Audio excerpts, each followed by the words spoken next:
All right, hello everyone. My name is Catherine from SEB Housing, and tonight I'm going to run the lottery for the 3 affordable condos at the Windsor at Millbrook Village in Duxbury.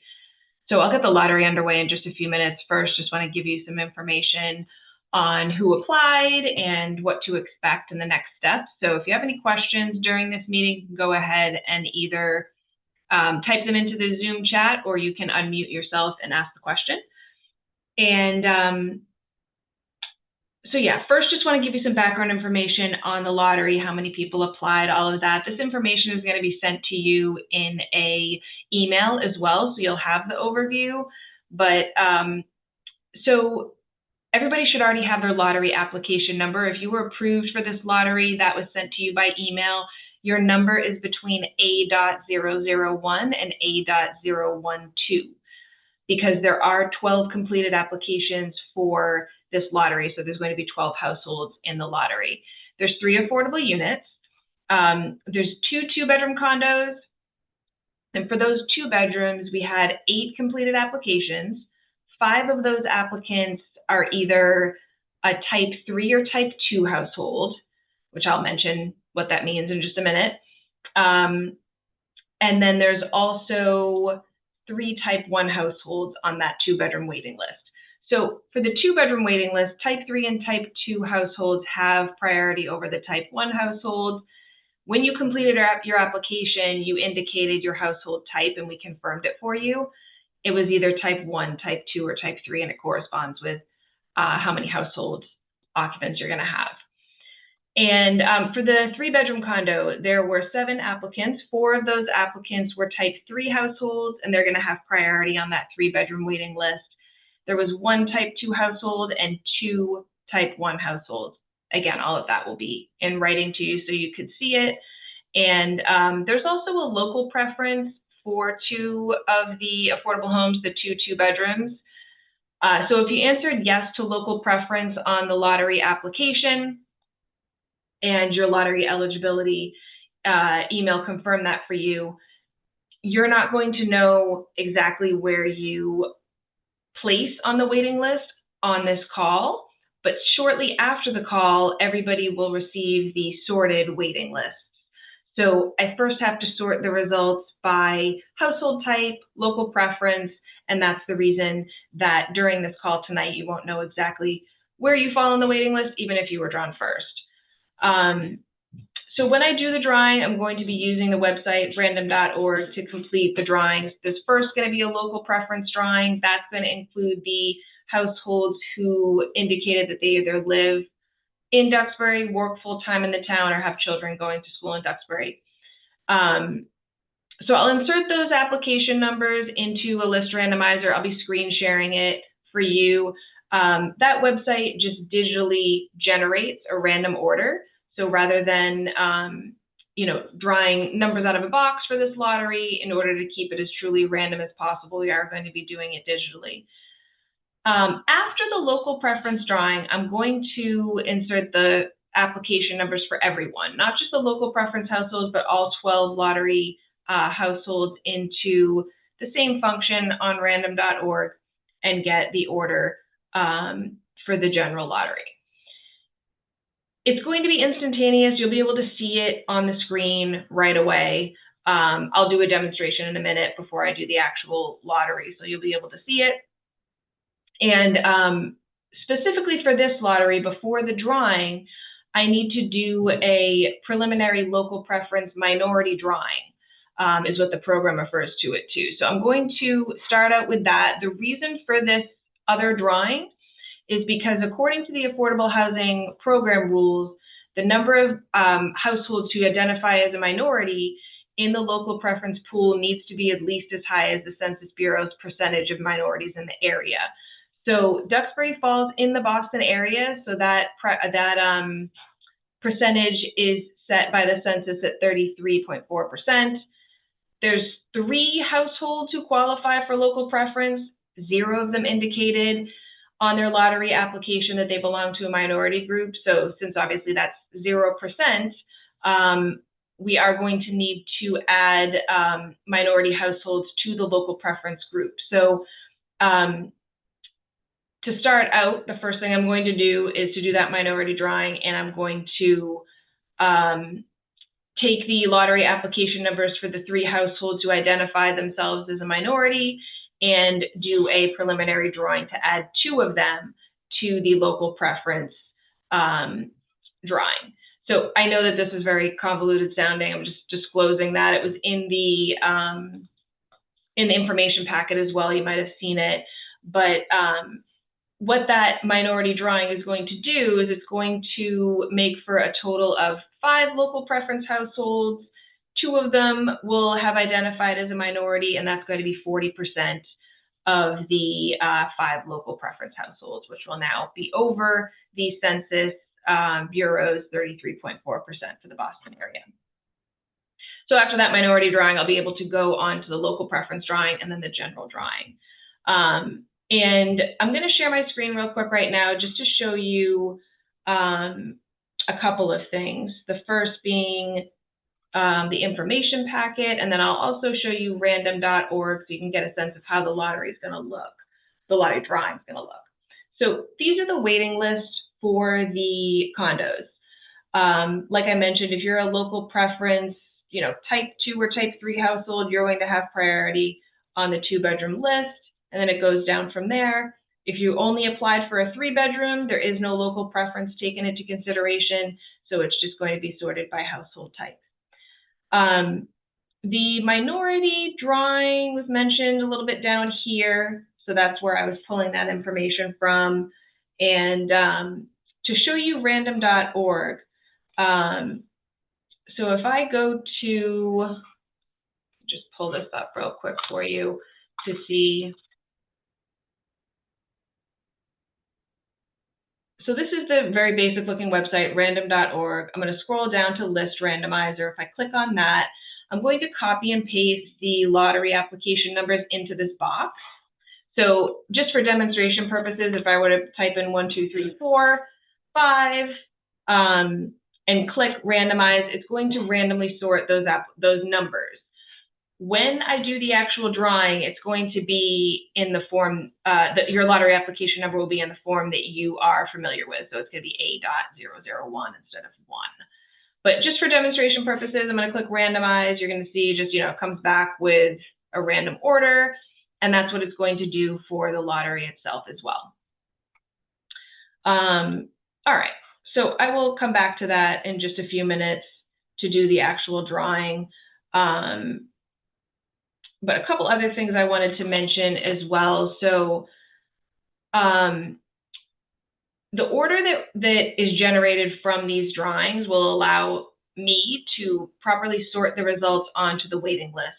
So the waiting list determines the order in which households can reserve the affordable condos. So it's important to remember, again, the drawing tonight isn't the final order, but you will have that later on tonight when I send the results to everyone by email.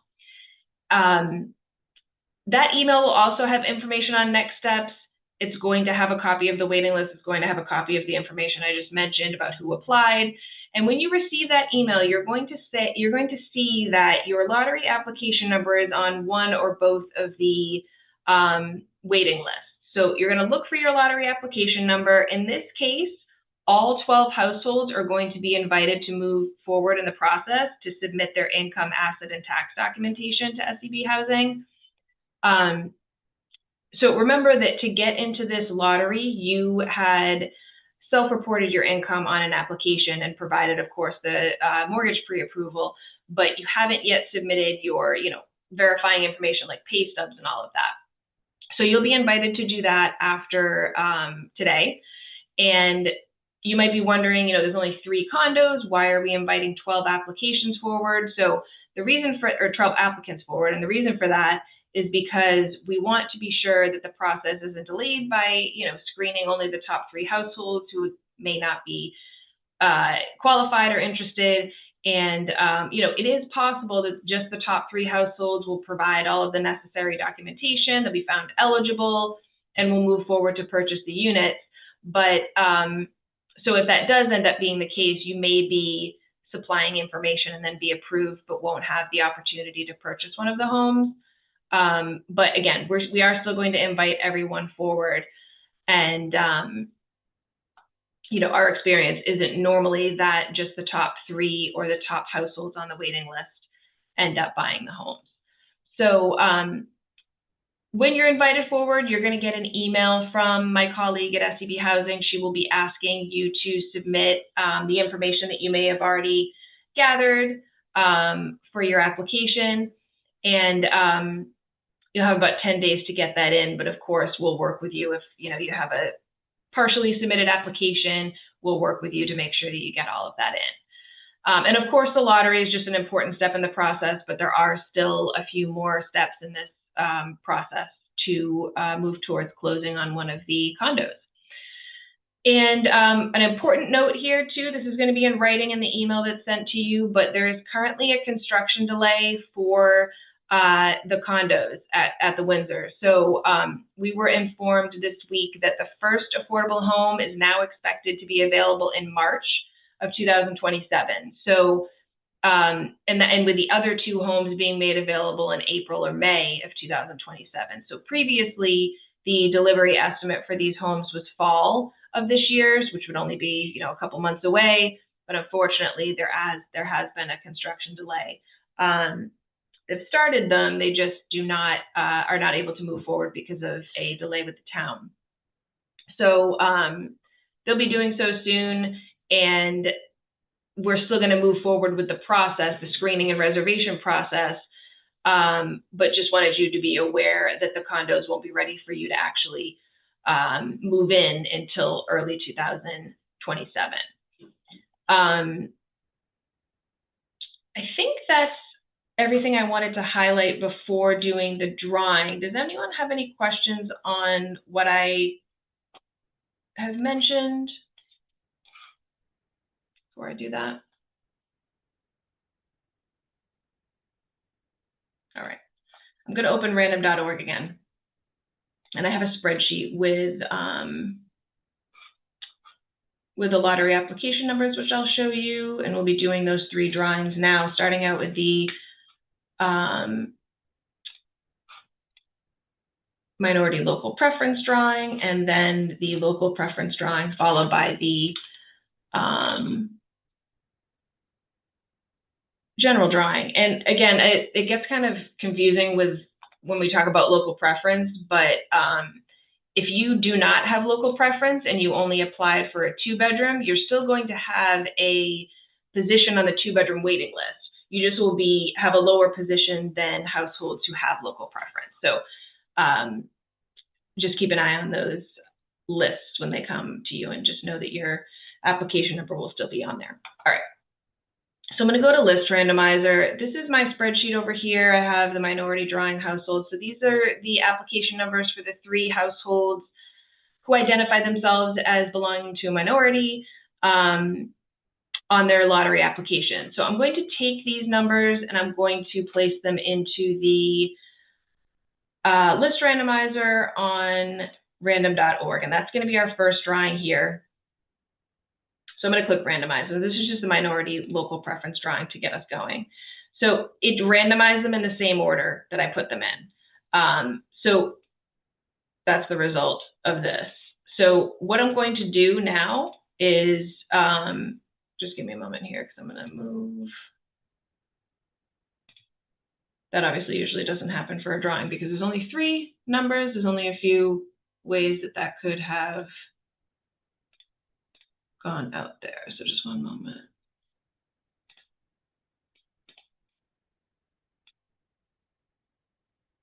I just like to make this a little easier to read, so I'm going to space it out here. Okay, so I'm going to save these results. What we're doing is we're taking the top 2 that were drawn, so 1 and 10.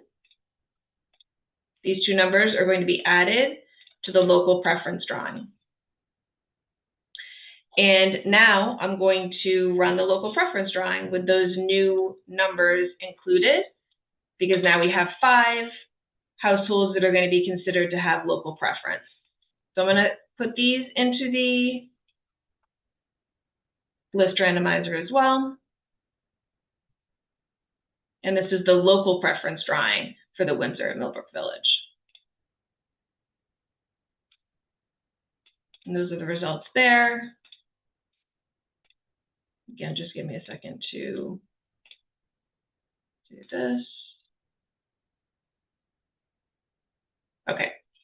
Now, the general drawing that's going to include all 12 households who were approved for this lottery. So I'm going to take all 12 application numbers, and this is going to be the general drawing for the Winsor at Millbrook Village in Duxbury. There's the 12 numbers randomized, and those are the results. So this will be easy for you to see on your screen. There's only 12 numbers here. And again, these aren't the waiting list yet, because we don't know who applied. Just looking at this together, we don't know we don't know who applied for the 2-bedroom. We don't know which of these application numbers represents a household that's type 3 or type 2 or type 1. So if you're the first person on the lottery drawing list here and you're a type 1 household, you're still going to be further down the waiting list, because households that have either a type 2 or a type 3 designation are going to be higher on the waiting list than you are. So because these are 2-bedroom and 3-bedroom condos. So have a look at these lists here. So this is the local drawing results. These are the general drawing results. I'll make them slightly bigger for you so you can see it.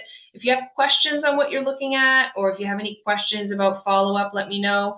I will be sending out the finalized waiting lists later on tonight, and the email and the attachments will have a lot more information, most of it, which I covered tonight, but we'll have more information for you. And of course, if you have any questions on either the email you get from me, which is going to come from info@sdbhousing.com, you can reply and let us know.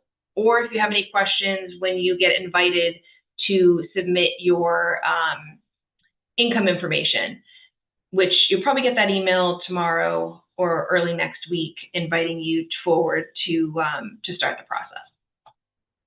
And of course, just reply with any questions. All right, if no one has any questions tonight, I'll let you go, and I will be in touch very soon. Have a good evening, everyone. Be in touch.